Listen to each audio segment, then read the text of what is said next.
This is the Greg Bedard Patriots Podcast with Nick Cattles.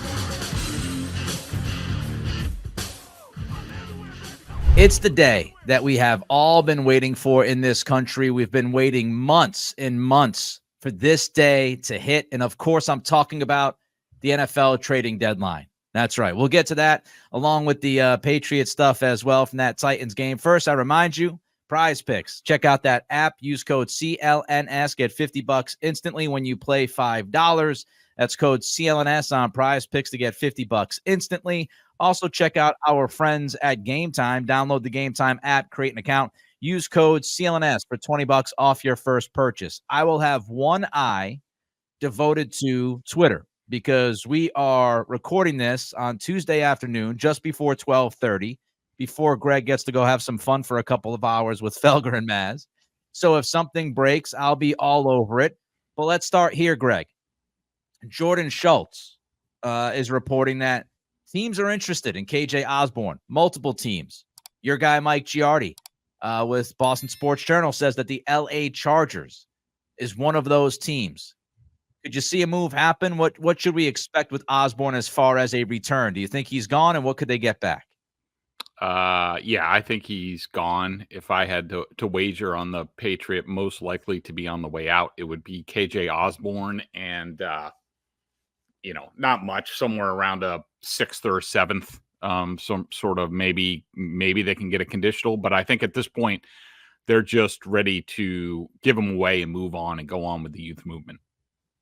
A trade that was made earlier today had to do with Dallas, and they dealt a 4th-round pick to Carolina for Jonathan Mingo and a 7th-round pick. Now, a couple of interesting things I want to get to about this trade. But first and foremost, I saw you tweet this today. Mike Lombardi had mentioned the Cowboys and Tyquan Thornton. So did the Patriots just lose out on an opportunity to deal Thornton out of town? Well, I mean, it depends on how you view it. I mean, I still think internally, I still think they feel that Tyquan has some value and some upside. And, obviously they made him a 2nd-round pick just, 2 years ago. And some of the people that made that selection or were involved in it, like Elliott Wolf and Matt Groh and Cam Williams, they're all still there. And you don't really, give up on a guy. What year is he in? Is it 3 or 2? He's in his 3rd year. Or is it Okay. 3? I'll look it up. Yeah, I don't know. But anyway, I think that's a situation. So you said the compensation was a 4th? Yes. Yeah, that's interesting. You would think that I think it just came down to the Patriots probably drove a harder bargain, that they wanted a higher pick for a 2nd-round pick. And yeah, that's probably the way it came out. By the way, Mingo was the 39th pick in the 2023 draft. So this is year 2 for him with the Panthers. And let's not forget, you could look at that and say, man, is that a massive overpay for a guy who hasn't done much in his career? He had a brutal, if you look at analytics, he had a brutal rookie season a year ago, but he was playing with Bryce Young. That entire operation in Carolina was brutal. And let's not forget, he's only in his 2nd year. So contract matters. If you're trying to deal a guy who's a rental versus a guy who still has contract term, that changes some things. Now, the Patriots did make a move, Greg, today, according to Mike Reese. They have signed practice squad player, offensive lineman Tyrese Robinson, and he's a right guard. He's played some right guard. He's played some right tackle. He's been on practice squads the last couple of years. I bring that up not to break down Tyrese Robinson, but I bring it up because the Patriots signed somebody off the practice squad, which means somebody on their 53 has to go. Somebody that's on the roster right now has to go, which makes me wonder, do they already have a trade in the pipeline? And that's how they open up the spot for Tyrese Robinson. Probably. I would assume that I'm sorry, I'm just looking at the depth chart. I just want to call up the depth chart just to see, well, I mean, they got Letitia Smith off of Green Bay's practice squad. Trying to see who else who would be. Yeah, I would going to be something along the lines of they know they're dealing somebody at some point, and so that's the way it'll go down. If they don't deal Osborne, if they don't deal Thornton, do they release one of those guys and just cut their losses?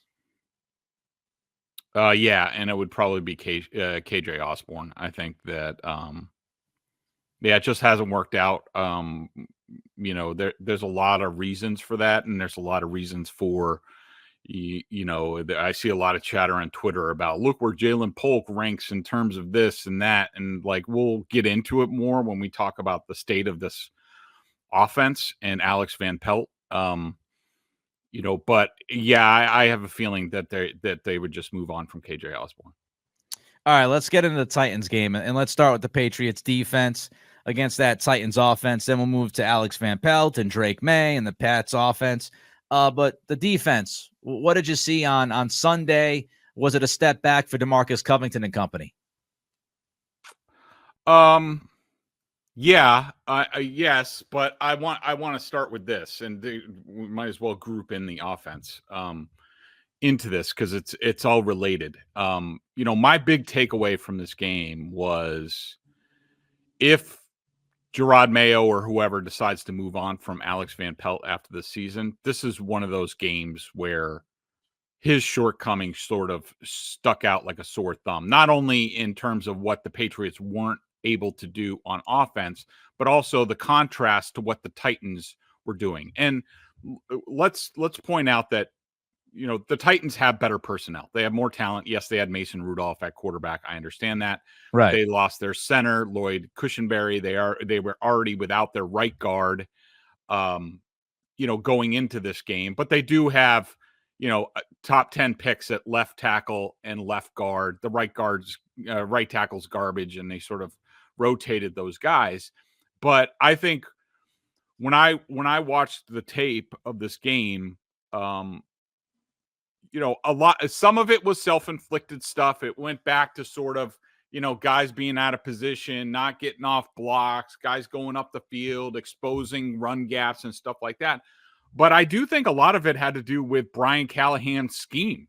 I mean, there was a lot of motion, a lot of bells and whistles, a lot of, different alignments. And I think it threw the Patriots for a loop. I mean, Nick, again, I look at this game as just another example of the Patriots just being outcoached in two phases. I mean, the Titans special teams are a freaking disaster. And Brian Callahan can't coach his way out of a paper bag as far as a head coach. I mean, but at least he has the built-in excuse of it's his offense. He's calling the plays. He's a little distracted, with all that stuff. Gerard Mayo does not have that excuse. Gerard Mayo doesn't do anything. He has coordinators, and I mean, the Titans' decision to kick in the middle of the field line drives twice to Marcus Jones were just egregious. And if the Titans played well, if they managed the game somewhat well, they win this game going away. It's not even close at the end. They largely dominated this game from start to finish. You had the ridiculous goal line situation where they get to what was it, 2nd and 3, and they throw twice and they get picked off instead of just being conservative and just saying, like, look at this other team, they can't do anything, let's go up 10 points, see how they do down 2 scores. And then there was the fumbled snap in overtime when they were about to walk in for a touchdown, and there were drops from Calvin Ridley, and there were all sorts of issues, and their special team issues. But the Titans should have won this game going away. And the only reason that it was closer is because of their own ineptitude. But back to the Patriots defense, say what you want about Brian Callahan. He's got a really good scheme. And to me, it didn't look like the Patriots were all that prepared for it. They were caught sort of half a step late all the time. Some of their coverages were bad. To me, it was just more of the same that we've seen out of this defense this season. All right, before we get to Gerard Mayo and the Patriots offense, let's have Greg tell you about Prize Picks. Prize Picks is America's #1 daily fantasy sports app with over 5 million active members. Prize Picks is the easiest and most exciting way to play daily fantasy sports. All you do is pick more or less on 2 to 6 player stat projections and watch the winnings roll in. You can now win up to 100 times your money on Prize Picks with as little as 4 correct picks. Download the Prize Picks app today and use code CLNS and get $50 instantly when you play $5. That's code CLNS on Prize Picks to get $50 instantly when you play $5. You don't even need to win to receive the $50 bonus. It's guaranteed. Prize Picks, run your game. All right. Gerard Mayo. I'm frustrated, Greg. I'm trying to be patient and fair and understand there's a learning curve. But 2 things on Sunday drove me mother-loving crazy.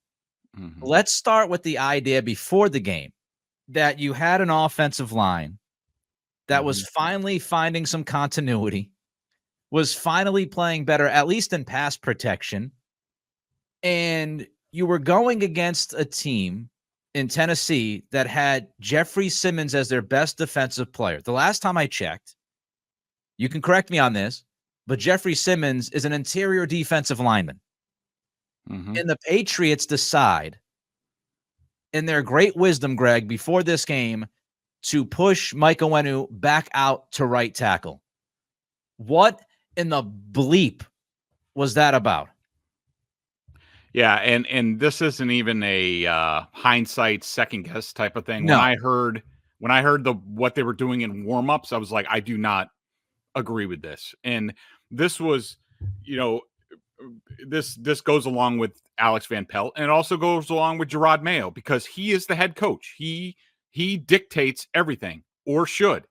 The decision to this is the way most teams operate. This is the way Bill Belichick and Josh McDaniels would have operated. How many times have we seen the Patriots over the years go up against a team with like one really good guy up front, especially on the interior? I mean, that makes it even easier. Like J.J. Watt. How many times did the Patriots play J.J. Watt and he never did squat? Now, you could say the Patriots had better personnel and stuff like that. Oh, okay. I mean, there were also times that, like, the Patriots went out there and had guys like Brian Stork and Ryan Wendell and Dan Conley and Trey Jackson and, all sorts of guys, going through injuries and things like that. That's not to say like Wendy and Conley weren't good players. They were, but not hugely talented players and what have you. But I can guarantee you, if Bill Belichick was here and they were game planning for this, he would have told Josh, we are not letting number 98 do anything. Everything we do on offense revolves around eliminating him. Make the other guys make plays. That's fine. We are not letting him beat us. And for them to make the decision to insert Layden Robinson, who I like, okay, and he played really well early, then he started to slump, then he got hurt. He hasn't played a whole lot. The decision to say, I wish I was a fly on the wall for that meeting, if they even had one, where they're like, should we move the guy who we're paying $19 million to, and an offensive line where we're whining about how we haven't had continuity all year. Yeah. We finally get a chance to roll out the same offensive line 3 times, and we know what we have. We know what we don't have. We got to help the edges, what have you. But, should we go with the rookie against Jeffrey Simmons or the $19 million guy? And not only that, Nick, like I can understand, like, okay, let's just say they had their reasons for doing that. Okay, which I don't agree with. Well, let's just say they did. To pair that with not having a plan against Jeffrey Simmons, I mean, I can't tell you how many times in the first half it was one-on-one. Layden Robinson, one-on-one. They're running one-on-one. No double team on Jeffrey Simmons. No running away. No wham. No nothing. It was just, it was mind-boggling. It was mind-numbing. And to me, it just led me to think, like, what the hell is Alex Van Pelt doing? And what the hell is Gerard Mayo allowing him to do? I mean, that decision, changing the personnel on the offensive line and then not having a plan for Jeffrey Simmons, to me, doomed this game from the Patriots for the start. Egregious, ridiculous decision. Makes absolutely no sense. You are correct in saying this is not hindsight 2020. Everybody in real time wondered what the hell was going on. It made no sense specifically with this matchup. It goes into the long line of defensive playmakers that Alex Van Pelt goes into on Sunday and says to himself, we don't really have to pay extra attention to that guy. They did it with Nick Bosa. Bosa killed him. They did it with Trey Hendrickson. Hendrickson was somewhat of a problem. They did it with Will Anderson against Houston in Houston, and Will Anderson was a big-time problem. It's part of the reason why the strip sack happened and Vedarian Lowe got hurt. And then you go into this game and you don't pay attention to Jeffrey Simmons. I'm not asking for a lot. This is basic football stuff. Mm-hmm. This is most people who watch the game, most people who pay attention to other teams would tell you that Jeffrey Simmons is a killer. The dude is a certified freaking monster. And I'm talking about him on my podcast on Friday, previewing the game and saying Jeffrey Simmons is a problem. He's like one of the best run stuffers in football. He's one of the best pass rushers from the interior in football. You got to make sure you got this thing figured out. Michael Wenu, Ben Brown have to do a good job. And to think that you're putting Layden Robinson out there, but that's not all, Greg. Because if you thought that decision was bad, I don't know if the other decision was worse, but let's get to overtime. Mm-hmm. And Drake Maye is talking to the media after the game, and he mentions that he threw into the wind. And everybody listening to that said, wait a minute. They lost a coin toss. If you lost the coin toss, you get to choose which direction you want to go, which direction you want to kick into. And if Drake Maye was right in his assessment, that means the Patriots chose in overtime to drive into the wind. Mm-hmm. And Gerard Mayo was asked, and I thought he made it even worse. When his answer, Greg, was so stunningly ridiculous, he said that the wind changed. That was his answer as to why they played into the wind in overtime. He said the wind changed from the beginning of the game to overtime to the end of the game. And I'm not sure. Honestly, I'm not sure if the Patriots coaching staff understands, Greg, that weather changes throughout the day. Mm-hmm. I don't know. Take it over before I swear and lose my mind. Well, I mean, and then we could sort of group this into, also the 2-point discussion, which I don't have a problem either way, whatever. I wasn't thinking about the 2-point conversion because the Patriots were basically in a scramble drill with no timeouts, and Drake Maye had just run around for 12 seconds and pulled a play out of his rear end to get you in position to go to overtime. But for Gerard Mayo not to have an answer on why he didn't do it, not only after the game, but then the day after the game, we knew with Bill Belichick, we knew what we would get as far as an answer. But Gerard Mayo is the guy who's preached transparency and, going to share information and all that stuff. And then he's just like, I don't want to get into it. Why don't you want to get into it? You're the head coach. You made the decision. You have to have a reason why you made your decision. Just state your reason. But then, the wind thing, I mean, he kicked into the wind. The 56-yard field goal, from all accounts, was into the wind. I think I don't know if it was the same direction or not, but he kicks a 56-yarder in the first quarter, and that doesn't work out. And then he gets the wind wrong in overtime. I mean, it's just Nick, I really am. I'm sick of talking about the coaching. I really, me too. Would rather not. But I mean, I have to. It's right there, week after week after week. It's right there for all to see, and it's just they're not. I feel bad for the players because they're just not being put in a position to succeed. And that was just another example on Sunday. Yeah, the clock management at the end of the half. How many times have we seen this? How many times? And Gerard Mayo has said, I'm not a repeat offender. You keep making the same mistakes. They come out and they're aggressive at the end of the half. They start throwing the football. They're completing passes. They're moving the football down the field. Now, I did not have a problem with the 2nd and 1 run. I thought it was actually a pretty good call given the situation and the fact that the Patriots had some timeouts. So I don't mind the 2nd and 1 run. But then 3rd and 1, everybody in the stadium knows you're going to run the football. You haven't been able to run the football all first half long. You run into a brick wall. And to make matters worse, you didn't call a timeout after the 2nd down play when you ran, which would have saved you time. So in case if you got the 1st down on 3rd and 1, you would have had more time to work with. I mean, this is just, this shit is stuff that I know when I play Madden, for the love of God. I mean, this ain't tough. And I don't know. But let's continue with AVP, because I've heard this conversation. I haven't been able to talk about this on my pod. I haven't talked about it with you. So Van Pelt comes out and says, we're not going to call designed runs for Drake Maye. And some people in the media loved the quote. Other people in the media hated the quote. I hated the quote. And I'll tell you a couple of reasons why. Number one, for the people who are like, oh, if you call designed runs, you're going to put Drake Maye in the crosshairs.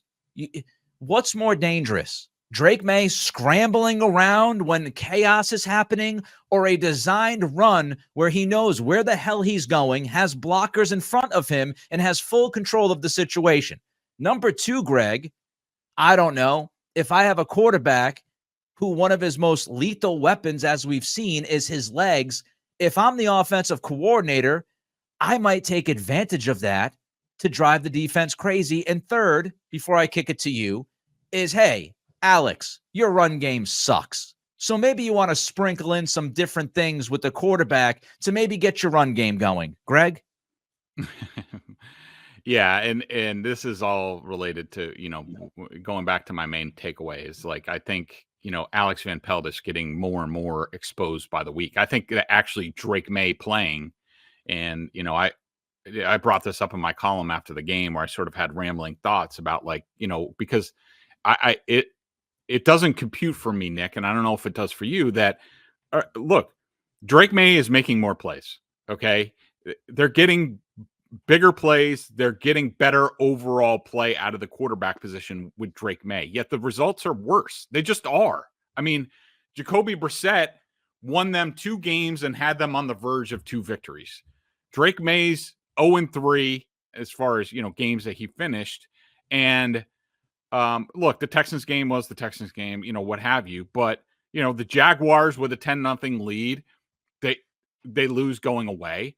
And then, the Tennessee Titans, they lose to, Mason Rudolph, which was, very similar to the Dolphins game. Of course, I think all of it, goes back to coaching. But back to Alex Van Pelt.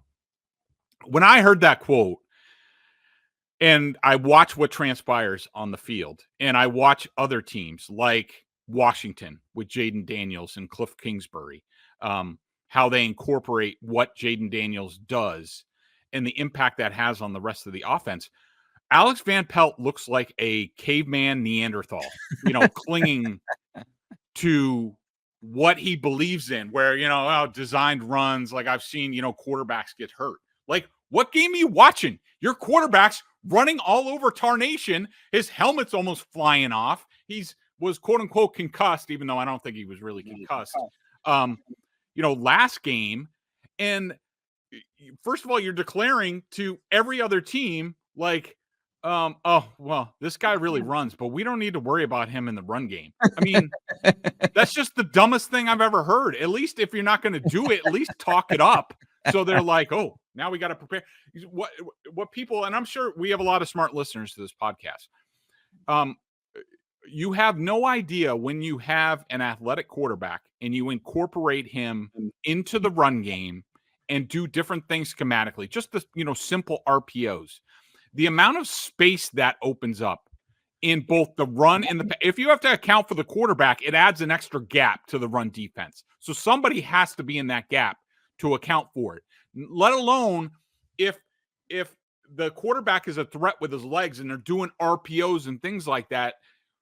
you have to play more conservative on defense, because if you're in man-to-man, you're going to expose gaps. And it also, since everybody complains about how the Patriots receivers suck and they're not open, I contend to you, Alex Van Pelt's scheme sucks and can't get anybody open. But if you have a running quarterback, somebody who, has to fake and the defense has to hold, and then all of a sudden, guess what? All this space opens up for your while they're waiting for the ball to figure out whether it's a run or a pass. Your receiver's already going down the field and getting open, and it makes reads simpler for the quarterback. It makes space easier to come to for the receivers, and all of this stuff is being left on the wayside by Alex Van Pelt. Why? I don't want to hear any of this injury bullcrap. First of all, I don't even know what quarterbacks he's talking about that he's been involved in. They have designed runs. I don't think they did that with Aaron Rodgers very much in Green Bay. But it's about he's not capable of these things. He's not capable of motion. He's not capable of all these different creative things that we see, that we just saw from the Titans. Brian Callahan had shit going on all over the place, and it contributed to the Patriots not being able to get off the field on defense. Yet you look at the Patriots, and it's like Drake Maye's out there with having to throw rocks with what he has as far as scheme. It's not just personnel, it's also scheme and coaching. And the Patriots are just woefully underarmed compared to what they're going up against every Sunday. It's like the last couple of weeks, Van Pelt looked like he had improved in a couple of areas. And then on Sunday, he just falls back to what we saw, 3 weeks ago. It's just like there's no steady improvement.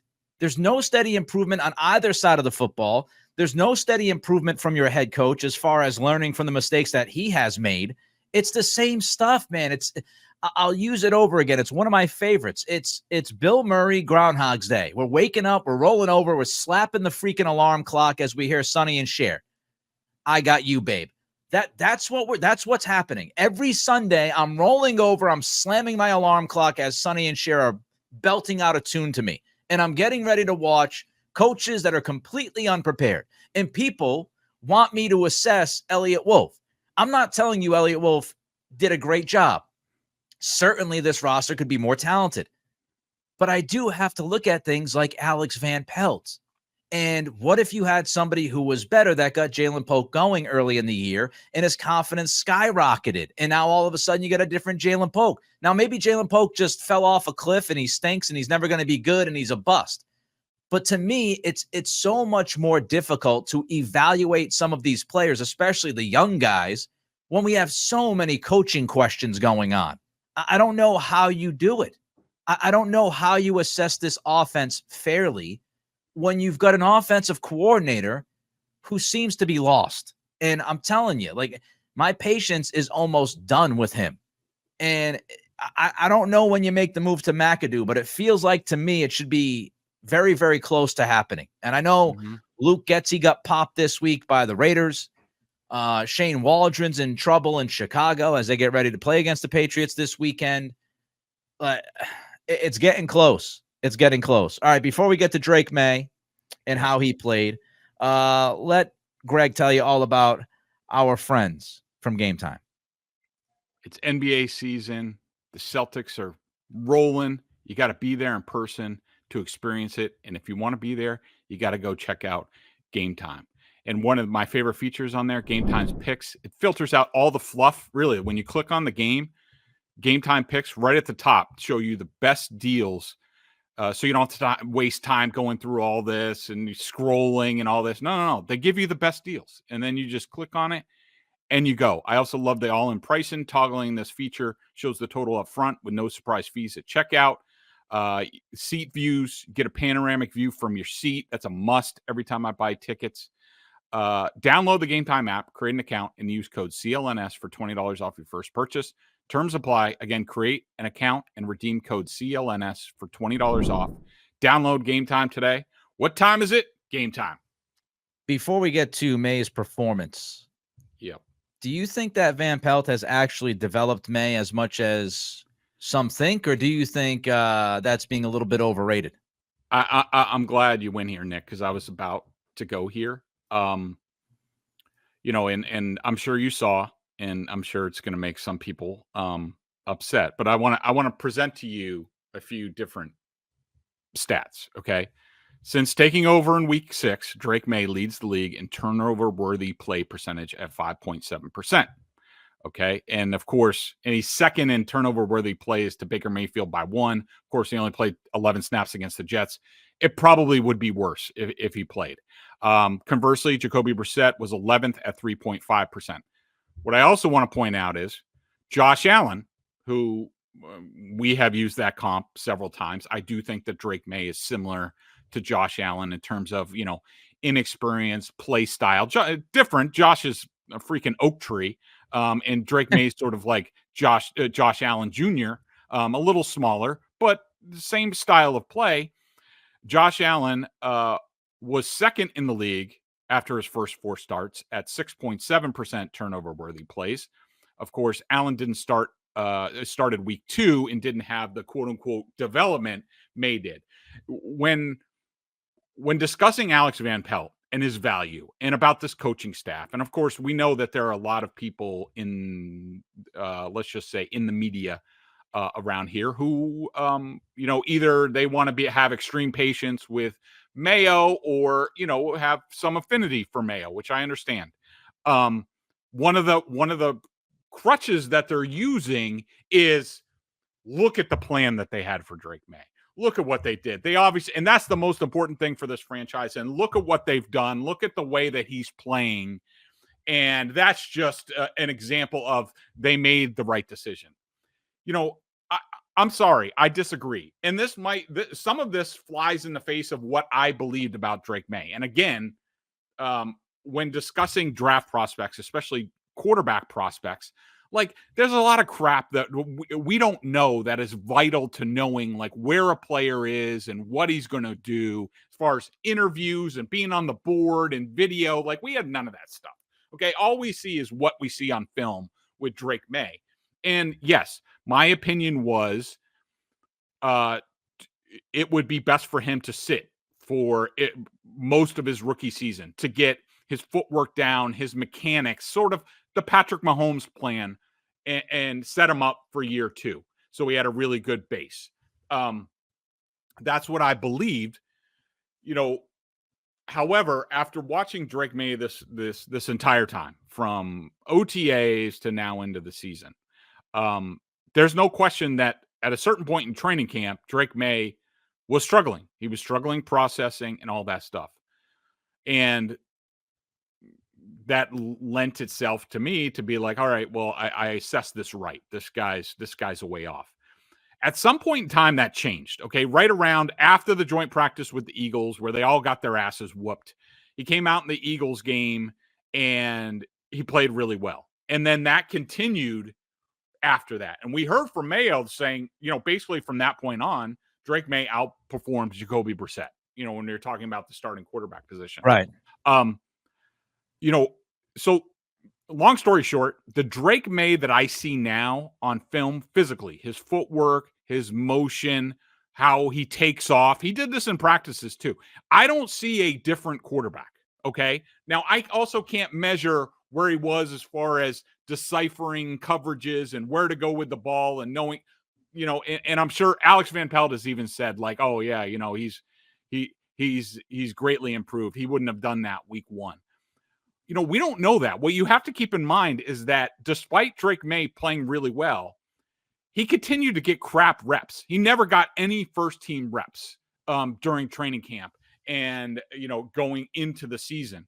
I maintain that if they would have, say, after the Eagles preseason game, if they would have started splitting the snaps 50-50 with Jacoby Brissett at the very least, and if they ramped him up in terms of, all right, well, now we got to get him ready quicker. We're not going on the slow plan anymore. We're going to ramp up his tutoring and covers, all the coverage, just figuring out what coverage is, all that stuff.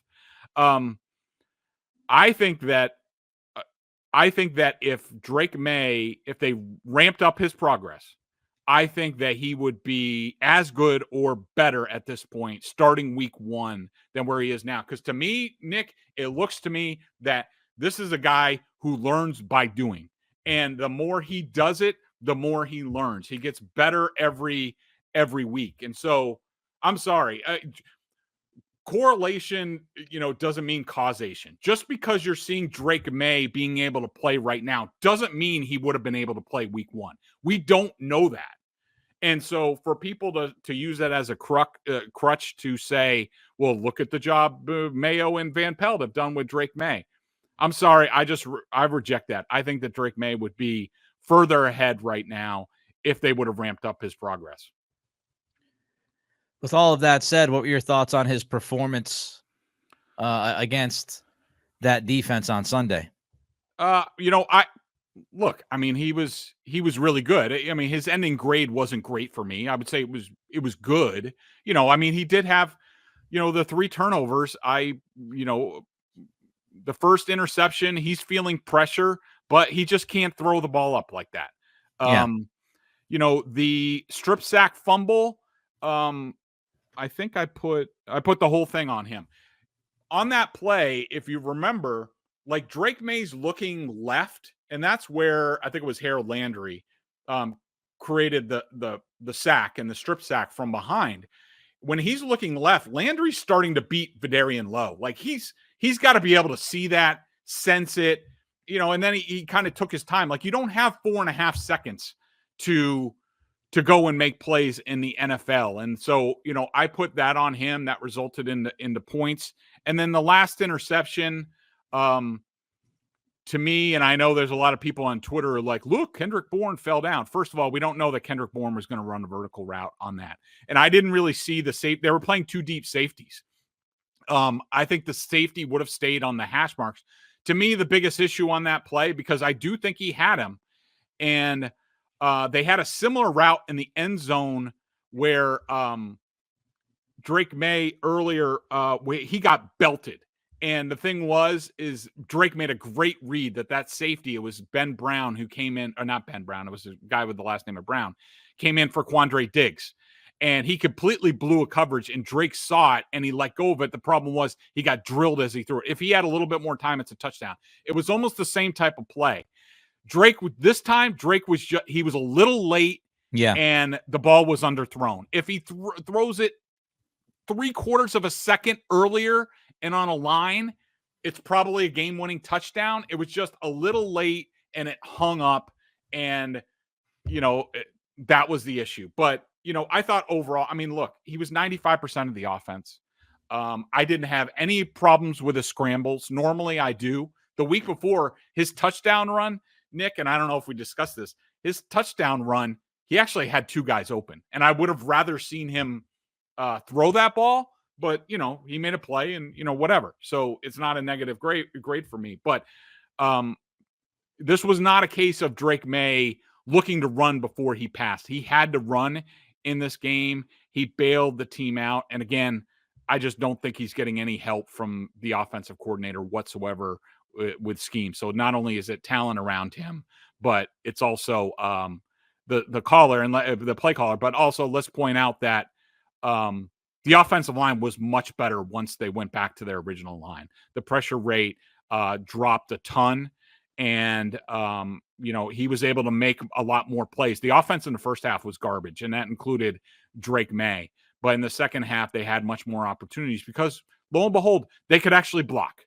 But overall, I thought Drake played really well. The play that he made at the end of the game was absurd. And we all saw it, and it looked like something Josh Allen would do. And look, it looks like they got the guy at quarterback. We'll see how it goes. You just wonder if they have anything else.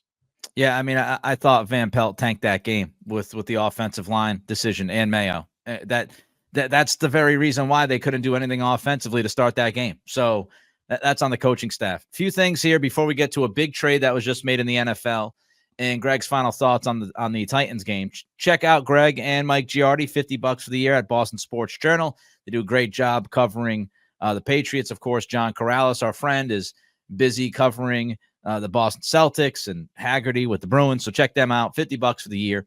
Also download the Prize Picks app today. Use code CLNS, $50 instantly when you play $5, and take the guesswork out of buying tickets with Game Time Code CLNS for $20 off your first purchase. All right.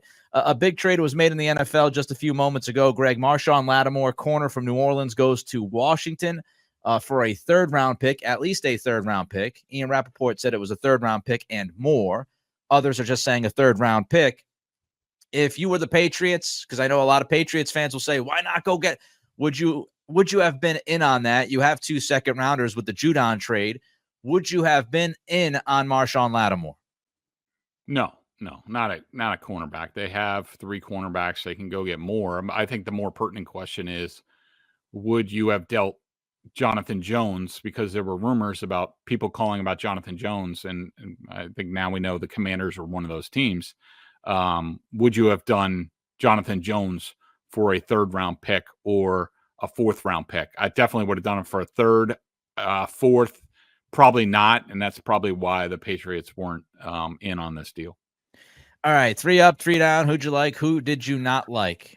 Yeah, let's just go through it. On defense, guys I liked. The edge guys, I liked all of them. Keon White was awesome.